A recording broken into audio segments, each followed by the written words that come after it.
Hello दोस्तों, स्वागत है आपका अपने फेवरेट चैनल देसी मांगा मानिया में। जैसा कि आपने पिछले एपिसोड में देखा था, किम ने डोक्काबी बिहेयोंग को एक कॉन्ट्रैक्ट के लिए ऑफर दिया होता है कि वो उसको डोक्काबी का राजा बनाएगा। अब आगे और बिहेयोंग तो ये सुनते ही जोर जोर से हंसने लगती है और बोलती है, अच्छा तभी तुमने उन सभी कॉन्स्टलेशन को डिक्लाइन कर दिया था, लेकिन मैं तो कोई कॉन्स्टलेशन नहीं हूँ जो तुम्हें स्पॉन्सर कर सकूं। तब किम बोलता है, हाँ मैं जानता हूँ और मैं तुम्हारी पावर के पीछे नहीं हूँ। शायद तुमने सही से सुना नहीं कि मैंने क्या कहा। मुझे तुम्हारा सपोर्ट चाहिए और मुझे तुम्हारा चैनल चाहिए। ये सुनकर बिहेयोंग चौंक जाती है कि ये क्या बोल रहा है। तभी किम बोलता है, रुको मैं तुम्हें अच्छे से समझाता हूँ। किम बोलता है, हम दोनों स्ट्रीमिंग पार्टनर रहेंगे। मैं तुम्हारे लिए ऑडियंस लाऊंगा, तुम्हारे चैनल को अट्रैक्टिव बनाए रखूंगा और स्ट्रीमिंग के लिए जैसे तुम कॉन्ट्रैक्ट करती हो कॉन्स्टलेशन के साथ, तो वैसा ही कुछ मेरे साथ भी होगा। जैसे वे कॉइन देते हैं इनकार्नेशंस को और उसका कुछ हिस्सा तुम अपने पास रखती हो, वैसा ही कुछ। ये सुनते ही बिहेयोंग हंसने लगती है और कहती है, तुम पागल हो गए हो क्या? इनकार्नेशन केवल स्लेव्स होते हैं और तुम मुझे ऐसा ऑफर दे रहे हो जिसके पास अभी किसी कॉन्स्टलेशन का सपोर्ट भी नहीं है। किम बोलता है, हाँ तभी तो मैं बोल रहा हूँ कि मैं तुम्हारे चैनल पर ऑडियंस ला सकता हूँ, क्योंकि किसी चैनल को देखने के लिए दो तरह की ऑडियंस होती है, एक जो सिर्फ थ्रिल के लिए चैनल देखती है और दूसरी जो इनकार्नेशन ढूंढती है। और जैसे ही किसी चैनल पर सभी प्लेयर्स ने कॉन्स्टलेशन सिलेक्ट कर ली, तो उसके बाद वो चैनल ब्लॉक हो जाता है और फिर उस पर ऑडियंस नहीं आती। और जब तक मैं कॉन्स्टलेशन सिलेक्ट नहीं करूँगा, तब तक सभी कॉन्स्टलेशन मुझे ऑफर देंगी और मैं किसी का ऑफर एक्सेप्ट नहीं करूँगा, जिस वजह से तुम्हारा चैनल हमेशा ही ऑडियंस से घिरा रहेगा। प्लस मैं इस चैनल को अट्रैक्टिव भी बनाए रखूंगा, जिससे नॉर्मल ऑडियंस भी तुम्हारे चैनल पर आती रहेगी। बोलो क्या कहती हो इस ऑफर के लिए? जल्दी बोलो। कॉन्स्टलेशन गुस्सा कर रही होंगी क्योंकि चैनल बंद है बहुत देर से।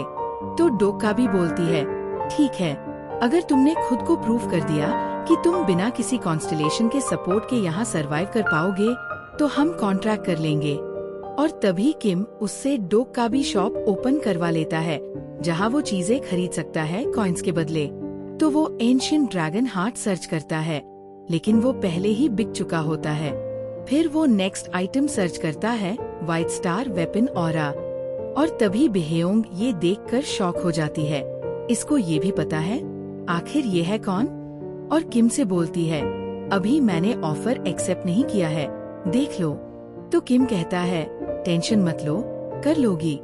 तभी वो चैनल ओपन करती है और कॉन्स्टलेशन से सॉरी बोलती है कि एरर की वजह से चैनल बंद हो गया था, अब ऐसा नहीं होगा। और वो किम को टास्क देती है कि तुम्हें इस सी सर्पेंट को मारना होगा। टाइम 10 दिन, पेनल्टी मौत, रिवॉर्ड 9000 कॉइन्स। और फिर किम शॉप से सिर्फ 4 स्टोन हॉक की सिंग खरीदता है और 4 पैकेट सी हॉर्स का म्यूकस खरीदता है। तभी बिहेयोंग बोलती है, तुम्हें पता है ना कि ये रिफ नहीं होंगे? तभी दो कॉन्स्टलेशन किम के इस फैसले को देखकर बहुत शॉक होती है और देखना चाहती थी कि ये इनका क्या करेगा। तभी किम बोलता है, टाइम हो ही गया है, अब ये एसिड रिलीज करने ही वाला है। तभी वो उन सींगों पर वही म्यूकस लगाता है और फिर वो उन सींगों को उस सी सर्पेंट के पेट में ऊपर की तरफ घुसा देता है और फिर खुद के ऊपर भी वही म्यूकस लगा लेता है। सी सर्पेंट दर्द की वजह से बहुत तेज चिल्लाता है और जैसे ही एसिड उसके पेट में रिलीज होता है, हर तरफ गैस ही गैस हो जाती है, जिससे किम को बहुत दिक्कत हो रही होती है। और किम सोचता है, क्या मैंने खुद को ज्यादा ही पावरफुल तो नहीं समझ लिया? मैं केवल एक नॉर्मल इंसान हूँ। काश ये सब न हुआ होता। मैं अपनी माँ की देखभाल करता, बॉस की 2-4 गालियाँ सुन लेता, लेकिन कम से कम मुझे अपनी जिंदगी के लिए किसी समुद्री नाग के पेट में तो नहीं लटकना पड़ता। और इसी तरह लटकट के 4 दिन बीत जाते हैं। तभी बिहेयोंग आती है और कहती है, क्या बात है, मुझे नहीं पता था कि ये सिंग ऐसे भी इस्तेमाल हो सकते हैं। क्योंकि वो सी सर्पेंट अंदर से पूरा सूख गया होता है, काला पड़ चुका होता है, सी सरपेंट मर चुका था। तभी कुछ कंस्टलेशंस किम को 100 कॉइन देती है। किम जैसे ही टास्क पूरा करता है वो सीधा नीचे आकर गिरता है और टास्क पूरा करने के 9000 कॉइन मिलते हैं। वो पहला इंसान था जिसने समुद्री नाग को मारा था, जिस वजह से उसे 1000 कॉइन और एक्स्ट्रा मिलते हैं। तभी कुछ मैसेज और आते हैं जिनमें कंस्टलेशन कह रही होती है, पहले बता देते कि तुम इनका ऐसे इस्तेमाल करने वाले हो। बिहेयोंग बोलती है, मुझे नहीं पता था कि सी हॉर्स के म्यूकस का इस्तेमाल हम ऐसे भी कर सकते हैं। तो किम बोलता है, सी हॉर्स इन समुद्री नाग का खाना है, तो उन्होंने खुद को एवॉल्व कर लिया है, जिस वजह से वो इनके पेट में बच सके। तभी बिहेयोंग बोलती है, तुम बहुत चालाक हो, और सभी कंस्टलेशन से कहती है, खैर छोड़ो, ये ड्रामा बहुत अच्छा था ना। तभी किम बोलता है, डोक का भी शॉप ओपन करो, और वह उस समुद्री नाग का न्यूक्लियस निकाल लेता है और उसे बेचने को कहता है। फिर किम कहता है, मैं इसके बदले खरीदना चाहता हूँ। तभी बिहेयोंग बोलती है, dear constellations, we will be right back after short break, और वह चैनल को बंद कर देती है। वह बहुत खुश होती है क्योंकि वह किम की इतनी सारी चीजें जानने से बहुत ज्यादा इम्प्रेस थी।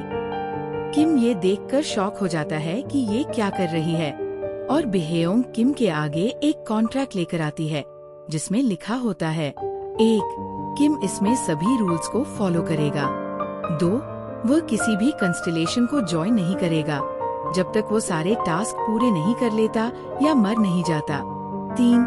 किम ही स्ट्रीम होगा मेरे चैनल पर हमेशा। 4. मैं और किम दोनों प्रॉफिट को शेयर करेंगे, जो भी कंस्टलेशन गिफ्ट देगी उसका। तभी किम बोलता है, बाकी सब तो ठीक है, लेकिन इसमें कुछ मिसिंग है। तो बिहेयोंग बोलती है, क्या सील? तो किम बोलता है, नहीं, ये जो पॉइंट नंबर 4 है ना, वह सही नहीं है। तो बिहेयोंग बोलती है, तो हम 50 से 50 का लेंगे। लेकिन किम बोलता है, तुमने मुझे क्या पागल समझा है क्या? जब कोई कंस्टलेशन किसी प्लेयर को गिफ्ट देती है जिसकी कोई कंस्टलेशन नहीं होती, तो डोक काबी को बहुत सारा कमीशन मिलता है, तो तुम्हें मुझे थैंक यू बोलना चाहिए। इतना प्रॉफिट कराया मैंने तुम्हारा, गिफ्ट सारा मैं ही रखूंगा। तो बिहेयोंग बोलती है, 70 से 30 कैसा रहेगा? किम बोलता है, नहीं। बिहेयोंग बोलती है, 80% ठीक है, जल्दी करो, एडवर्टाइजमेंट खत्म होने वाली है। किम बोलता है, नहीं, कॉइन सारे मेरे। बिहेयोंग मान जाती है, लेकिन तभी किम बोलता है, एक और चीज, मुझे इस कॉन्ट्रैक्ट की फीस भी दो, 5000 कॉइन। फिर किम वहाँ से बाहर निकल कर आता है और बोलता है, पूरे 4 दिन बाद मुझे इस हवा में सांस लेने का मौका मिला है। मुझे तो लगा था कि वो 2 दिन में ही मर जाएगा, लेकिन उसने पूरे 4 दिन ले लिए। बाकी दिन अच्छा था। आज का मैंने डोक काबी के साथ कॉन्ट्रैक्ट साइन कर लिया है। मेरी टिड्यूएस की नॉलेज ने मुझे एक एक्स्ट्राऑर्डिनरी प्लेयर बना दिया है। पर लेकिन एक बात अजीब थी कि मेरी स्किल्स डोक काबी भी नहीं देख पाई। 4th वॉल एक्टिवेट हो गई।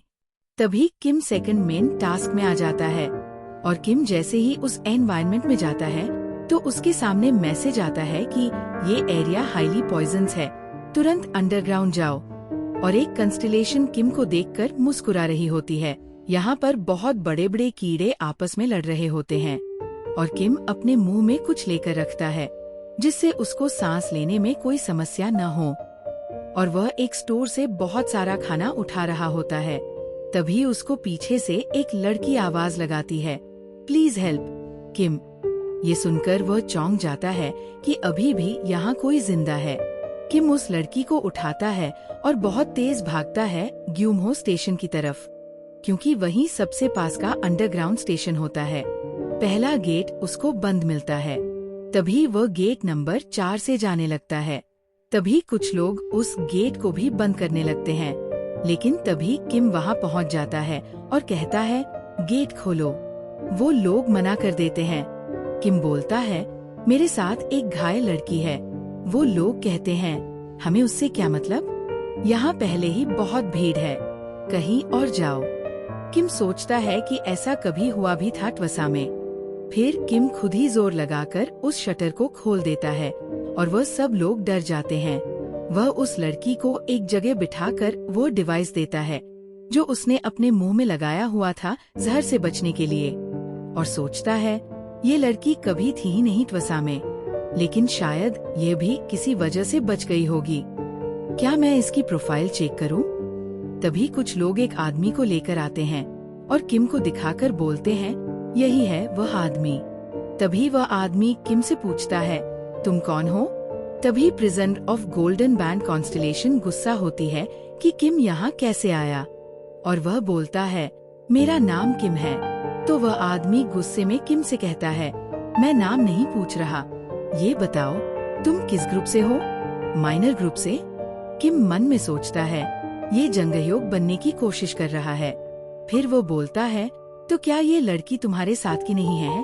तो वह आदमी अपने एक साथी से बोलता है तुम किसी को भी उठा लाते हो, और इसकी हिम्मत कैसे हुई मेरी बिना परमिशन के यहाँ आने की?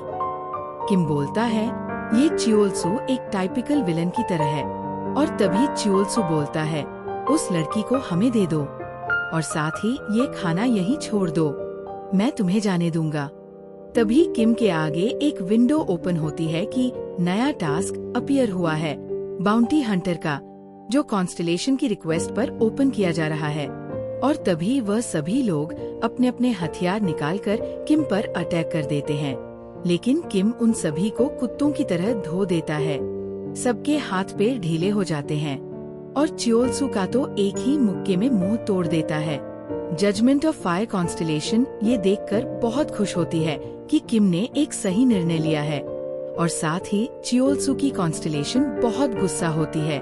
तभी किम च्योल-सू की प्रोफाइल ओपन कर लेता है और फिर उससे बोलता है तुम च्योल-सू हो ना, च्योल-सू गैंग से? तभी किम सोचता है इसको तो फर्स्ट टास्क में ही जंगह्योक मार देता है, ये अभी तक जिंदा कैसे है? तभी च्योल-सू भी किम को नमवून की तरह कुछ भी बोलने लगता है, लेकिन तभी किम उसके हाथ में वही सिंग घुसा देता है जो उसने सी सरपेंट के पेट में घुसाया था, और उससे बोलता है अपनी जुबान कम चलाया कर। तभी किम को मोनार्क ऑफ स्मॉल फ्राइज नाम की कॉन्स्टलेशन 100 कॉइन्स देती है, और उधर सभी टूटे फूटे लोग आपस में कह रहे होते हैं ये कितना पावरफुल है, जरूर इसको कोई बहुत बड़ी कॉन्स्टलेशन सपोर्ट कर रही होगी। तभी किम च्योल-सू से बोलता है तुम जैसे कमजोर लोग भी ऐसा कैसे कर सकते हो? क्या ये इंसानियत ही खराब है या इस तबाही को दोष दूं? लेकिन इस दुनिया को तो खत्म होना ही होगा। तभी किम को और भी कॉन्स्टलेशन कॉइन्स देती है, और फिर वह उन लोगों से बोलता है मुझे बाकी सबके पास लेकर चलो, और उस लड़की को अपने कंधों पर उठा लेता है। और इसी के साथ हमारा ये एपिसोड खत्म होता है। तो दोस्तों, कैसी लगी आपको ये एपिसोड? कमेंट करके जरूर बताना। अगर मजा आया हो तो वीडियो को लाइक करना, दोस्तों के साथ शेयर करना, और चैनल को सब्सक्राइब करना न भूलें। मिलते हैं अगले एपिसोड में एक नए ट्विस्ट के साथ। तब तक के लिए देसी मांगा मैनिया को याद रखना। तब तक के लिए बाय बाय, टेक केयर।